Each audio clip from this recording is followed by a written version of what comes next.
నా స్తుతి పాత్రుడా నా యేసయ్యా, నా ఆరాధనకు నీవే యోగ్యుడవయ్యా, నా ఆరాధనకు నీవే యోగ్యుడవయ్యా.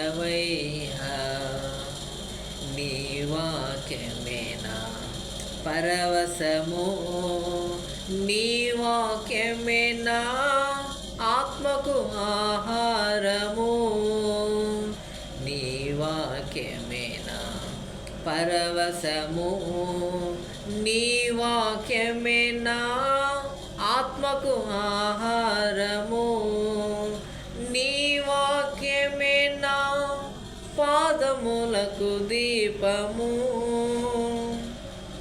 ఆయన వాక్యం మన పాదములకు దీపము, మన స్తుతుల పైన ఆయన సింహాసనం వేసుకునే దేవుడు.